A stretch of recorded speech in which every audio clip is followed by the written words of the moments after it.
Welcome to the story. Don't forget to like, subscribe, and support me. The harsh winds swept across the barren surface of E-457, carrying with them the fine dust that had settled over millions of years. The planet was a dead world, devoid of atmosphere, vegetation, or life. It had been deemed a potential mining colony, one of the many desolate worlds found in the far reaches of the galaxy that humanity now sought to exploit. For most of the crew, E-457 was just another target, a stepping stone in their journey to expand human reach across the stars. But for Ethan Marlowe, it was something more. Ethan stood at the entrance to the mining site, his eyes scanning the endless wasteland before him. He'd always believed there was something hidden beneath the surface of these forgotten planets, something that could change the course of human history. His colleagues called him an idealist, an engineer with too much imagination and not enough practicality. But Ethan didn't care. He saw potential in places others saw only rock and dust. The crew had been on E-457 for 2 weeks now, setting up the automated mining systems that would allow them to extract the planet's rich mineral deposits. Commander Hayes, a no-nonsense military leader, had made it clear from the start that their mission was strictly utilitarian. The planet was a resource, nothing more. Ethan had clashed with Hayes from the moment they arrived. The commander was focused solely on the mission, while Ethan couldn't shake the feeling that they were missing something. The wind howled louder, and Ethan pulled his helmet tighter around his head. The colony's dome loomed behind him, a temporary shelter for the crew while they completed their work. Inside, Hayes was no doubt barking orders, making sure everything ran according to plan.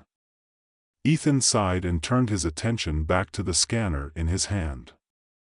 For the past few days, he'd noticed strange readings, faint energy signatures that didn't match anything they'd encountered before. He'd kept his findings to himself, unsure of what they meant and unwilling to attract Hayes' scrutiny. But now, as the signals grew stronger, Ethan knew he couldn't ignore them any longer. There was something buried deep beneath the planet's surface, something that had been dormant for millennia. His heart raced as he followed the signals across the barren terrain. The closer he got to the source, the more erratic the readings became. Finally, he arrived at a section of rock that looked no different from the rest of the wasteland. But Ethan's scanner told a different story. Buried beneath the surface was something metallic, something not of human origin. Ethan dropped to his knees, his fingers tracing the outline of a seam in the rock. With careful precision, he began to clear away the dust and debris, revealing a smooth, metallic surface beneath. His pulse quickened as he realized what he was looking at, an ancient door, sealed tight for millions of years. Without thinking, Ethan tapped into the interface panel on his wrist, using his engineering skills to hack into the door's control system. It was risky, but he didn't care. He had to know what was inside. After a few tense moments, the door let out a low, mechanical hiss and slid open, revealing a dark passageway leading deep into the planet. Ethan's breath caught in his throat. He hesitated for a moment, glancing back at the distant colony. No one knew he was here, and if Commander Hayes found out, there would be hell to pay. But curiosity got the better of him. He stepped inside, activating the light on his helmet. As he descended into the darkness, the passageway stretched on for what seemed like miles, the walls lined with strange symbols that glowed faintly in the dim light. Ethan recognized none of them, but their presence confirmed his suspicions. This was not a human structure. As he ventured deeper, the air grew colder, and the faint hum of machinery echoed in the distance. Finally, he reached the end of the passageway, where a massive chamber opened up before him. It was unlike anything he had ever seen. The room was filled with strange machinery, ancient consoles, and towering pillars that pulsed with a faint blue light. In the center of the room stood a pedestal, atop which sat a small, glowing orb. Ethan approached it cautiously, his mind racing with possibilities. As he reached out to touch the orb, a voice echoed through the chamber. It was unlike any voice he had ever heard, mechanical yet oddly soothing. "Welcome, traveler," it said. "You have awakened the sentinel." Ethan froze, his hand hovering inches from the orb. What are you?" he asked, his voice barely a whisper. "I am the sentinel," the voice replied. "I have been waiting for your arrival for countless millennia. You have reactivated the facility, and with it, the potential to restore this world." Ethan's heart pounded in his chest. "Restore the world? You mean, this planet wasn't always like this?" The Sentinel's voice hummed in response. "This planet was once a thriving world, home to a great civilization. But they were destroyed by their own hubris, their thirst for power. The technology they created was their undoing." Ethan's mind raced. If what the Sentinel said was true, then the planet's desolate state wasn't natural, it was the result of a catastrophic event. And now, he had reactivated the very technology that had caused it. "What kind of technology?" he asked, his voice trembling. "The technology of creation," the Sentinel replied. "And destruction. The power to shape worlds or to annihilate them." Ethan stared at the orb, the weight of the revelation pressing down on him. This was bigger than anything he had imagined. If the technology could truly restore the planet, it could change everything. But if it was as dangerous as the Sentinel claimed, then he was playing with fire. He had to tell the crew. They needed to know what they were dealing with, but as he turned to leave, the Sentinel's voice stopped him. "There is more you must know. The process has already begun. The planet's core is awakening. Soon, the transformation will be complete." Ethan's blood ran cold. "What do you mean?" "The revival process is irreversible," the Sentinel said. "You have reawakened the planet's potential. It will soon begin to restore itself, but the process will not be without danger. The defenses that once protected this facility have been reactivated as well." Ethan's mind raced. He had to warn the crew, and fast. He sprinted back through the passageway, his thoughts a whirlwind of fear and excitement. If he could get back to the colony in time, maybe they could stop the defense systems before they attacked. But as he emerged from the underground chamber, he saw the first signs of trouble. The sky above the colony had begun to darken, clouds swirling ominously as the planet's atmosphere slowly began to regenerate. The winds had grown stronger, and the ground beneath his feet trembled as the planet's core stirred to life. Ethan raced back to the colony, bursting through the airlock just as alarms began to blare. Inside, Commander Hayes was already barking orders, his face twisted in anger as he demanded answers from the crew. "What the hell is going on, Marlowe?" Hayes demanded as Ethan rushed into the command center. "There's something beneath the surface," Ethan panted. "An ancient facility. I reactivated it, and now the planet is changing." Hayes glared at him, his eyes narrowing. "You did what?" "I didn't know what I was dealing with," Ethan said quickly. "But it's too late now. The planet is coming back to life, and the defense systems are online. We need to shut them down before they attack." Hayes slammed his fist on the console. "You've put us all in danger. This was supposed to be a simple mining mission, and now you've reawakened some kind of alien weapon." Ethan shook his head. "It's not a weapon. It's technology that could restore this planet. But if we don't act fast, the defenses will see us as a threat." Hayes turned to the rest of the crew. "Prep the ship for evacuation. We're getting off this rock before things get worse." Ethan stepped forward. We can't leave. If we abandon the planet now, we'll lose the chance to understand this technology. It could be the key to future colonization efforts, maybe even save other worlds like this one. Hayes' jaw clenched. And if the defenses tear us apart first? I'm not risking the lives of my crew for some pipe dream. A tense silence fell over the command center.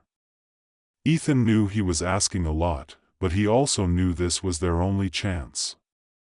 If they left now, they might never uncover the secrets buried beneath the planet's surface. I'm going back to the facility, Ethan said finally. If I can shut down the defense systems, we can safely finish the revival process. But I need your help. Hayes stared at him for a long moment, then nodded reluctantly. You've got 1 hour. If you're not back by then, we're leaving without you. Ethan didn't waste any time. He gathered a small team of engineers and scientists, those who believed in his vision, and together they set out for the underground facility. As they descended into the depths of the planet, the air grew colder, and the vibrations from the planet's core grew stronger. When they reached the central chamber, the Sentinel's voice greeted them once again. The process is nearly complete. The planet's restoration will soon begin. Ethan approached the pedestal, his hands trembling as he worked to disable the defense systems. It was a delicate process. One wrong move, and the entire planet could collapse in on itself. But Ethan's skill as an engineer had never failed him before, and after what felt like an eternity, the defense systems powered down. A collective sigh of relief filled the chamber. The revival process continued without interruption, and soon the planet's transformation became visible. Lush vegetation began to sprout from the barren soil, rivers of crystal-clear water flowed where there had been only dust, and the atmosphere thickened, becoming breathable. The once lifeless world had been reborn. Back at the colony, Commander Hayes watched in awe as the planet came to life before his eyes. The hostility between him and Ethan had faded, replaced by a newfound respect for what had been accomplished. You did it, Marlowe, Hayes said quietly as Ethan returned to the colony. You brought the planet back to life. Ethan smiled, exhaustion etched across his face. We did it. Now let's make sure we don't repeat the mistakes of the past. As the crew prepared to leave, the newly revived planet stood as a testament to humanity's ingenuity and resilience. Ethan stood at the edge of the colony, looking out at the horizon where green fields stretched as far as the eye could see. The crew's departure from E-457 felt different now.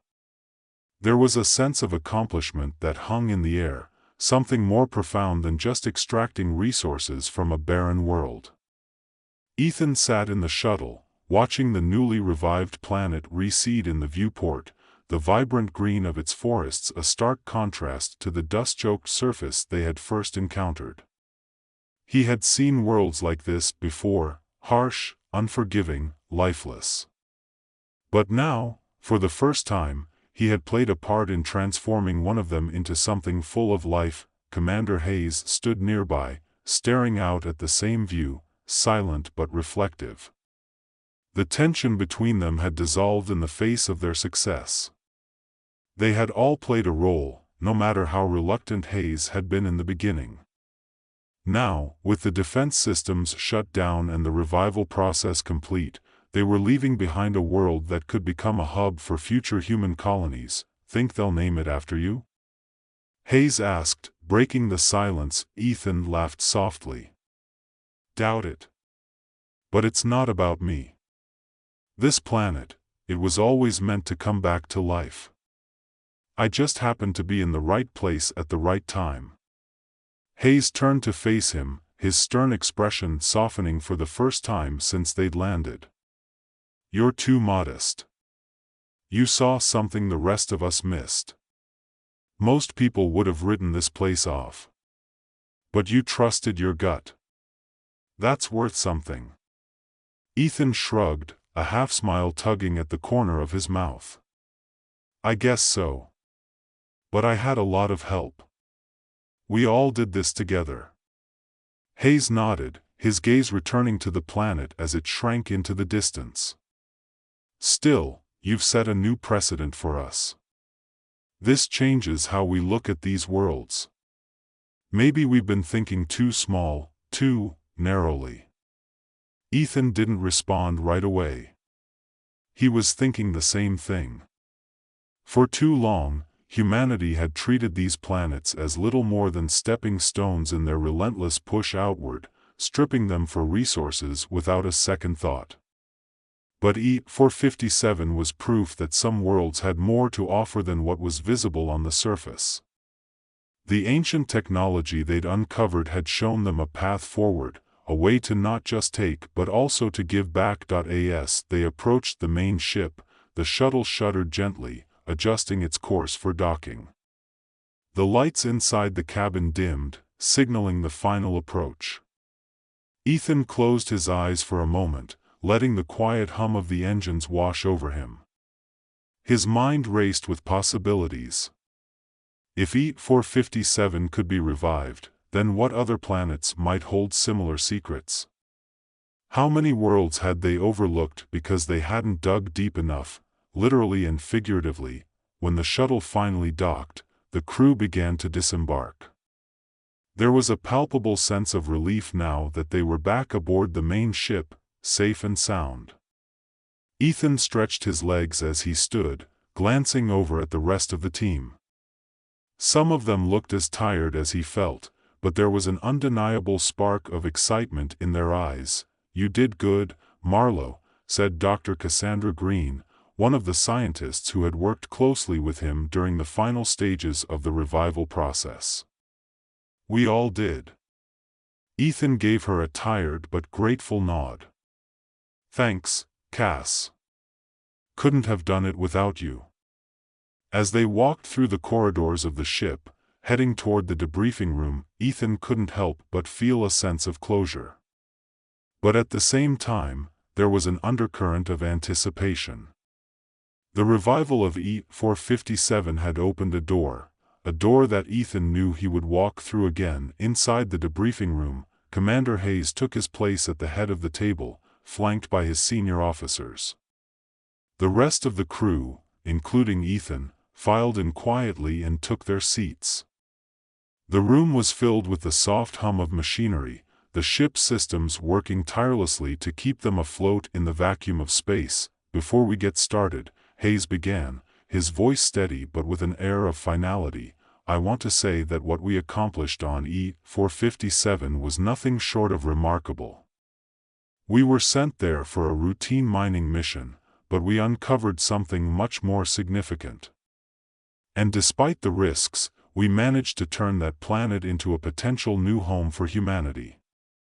There were murmurs of agreement from around the table, but, Hayes continued, his gaze sweeping across the room, "I also need to remind all of you that what we found down there, the technology, the alien systems, it's dangerous. We got lucky this time. The next time we encounter something like this, we might not be." Ethan listened quietly, knowing Hayes was right. They had taken a huge risk, one that could have easily backfired. But part of him also believed that without risk, there could be no progress. It was a delicate balance, one that humanity would have to navigate carefully as they continued their expansion into the stars. "We'll be sending a full report to command," Hayes said, his tone shifting to one of business. "They'll want to analyze the data and decide how to proceed. But for now, I want everyone to take some time to rest and recover. We'll be jumping to the next system in 24 hours. As the meeting adjourned, Ethan lingered behind, waiting until most of the crew had left the room. He approached Hayes, who was reviewing data on a holoscreen. "Commander," Ethan said, his voice cautious. "About the planet, and the technology we found. What do you think happens next?" Hayes didn't look up right away. When he finally did, his expression was unreadable. What happens next? Command will probably send a follow-up team. Scientists, researchers. They'll want to dig deeper, see if there's more to uncover. And there probably is. Ethan nodded. And us? Hayes leaned back in his chair, exhaling slowly. Us? We move on. We've got other missions, other planets to explore. But something tells me this won't be the last we hear of E-457. Ethan thought about that as he left the room, walking through the silent corridors of the ship. The thought of leaving E-457 behind felt strange, almost wrong. But Hayes was right, they had other missions, and there was still so much more of the galaxy to explore. The next day, as the ship prepared to jump to the next system, Ethan found himself standing in front of a viewport, watching the stars blur into streaks of light as the engines powered up. He didn't know what the future held, but he felt ready for whatever came next. The discovery on E-457 had changed him. It had changed all of them. And as humanity continued its march into the unknown, Ethan knew that they would carry the lessons of that barren world with them, lessons about the balance between progress and caution, creation and destruction. As the stars streaked past, Ethan smiled to himself. There were other worlds out there, other secrets waiting to be uncovered. And whatever they found, he was ready.